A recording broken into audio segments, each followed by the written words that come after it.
Against House Bill 9 and against Senate Bill 9. Yes, sir. My name is William Ross Fowler. I'm pastor of John 3:16 Temple.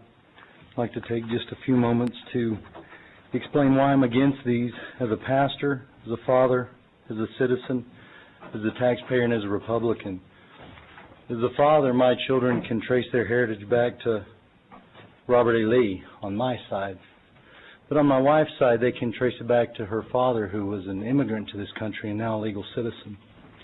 So when they're stopped, let's say she left her driver's license at home or at school. Is she going to be stopped? Is she going to be questioned? Is she going to have to prove her citizenship? I've heard people say that, well, it doesn't matter what your skin color is or what your eye color is. But let's be honest. I grew up overseas in a country where I wasn't the same color as everybody else. And it's amazing how if I wore a helmet that had an open face and you could see the color of my skin, I was stopped much more frequently than if I had a full-face helmet on where you couldn't tell what color I was. When we think of somebody who is illegal, which is what this bill is supposed to combat, what is the first thing that comes to mind? Somebody who's brown skinned.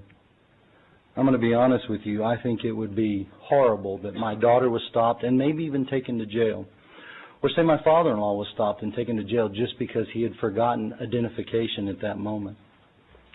As a citizen, I ride out with the police in Fort Worth, Texas. I went through a training, and I know how much they battle to get community confidence.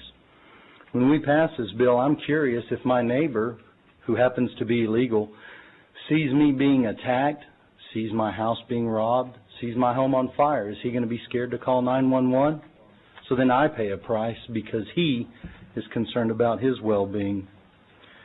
I wonder, let's say, for example, as a pastor, I wonder what about the members of my church who may be here illegally and have a business, who own homes, whose children are citizens? What's going to happen to the business that's putting taxes into the community?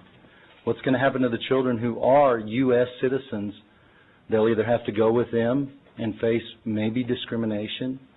I mean, I know you're here to represent citizens, not people who are not citizens, and I'm approaching it from that aspect.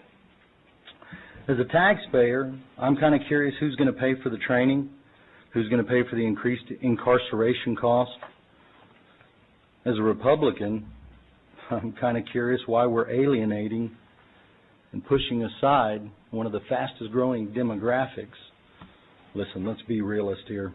It's not going to be too much longer. And if you're Hispanic, you'll be in the majority in Texas. I would think that the Republican Party, and I've said this to my representatives, why don't we try to embrace them?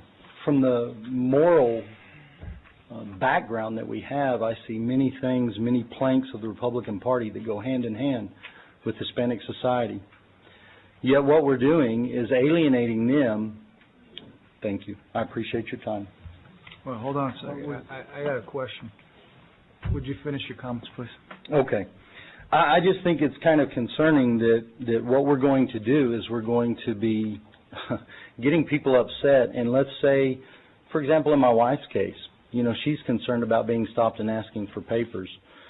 Do you think next time a vote comes up, she's going to want to vote straight party ticket, Republican? No, even though we agree on some moral issues.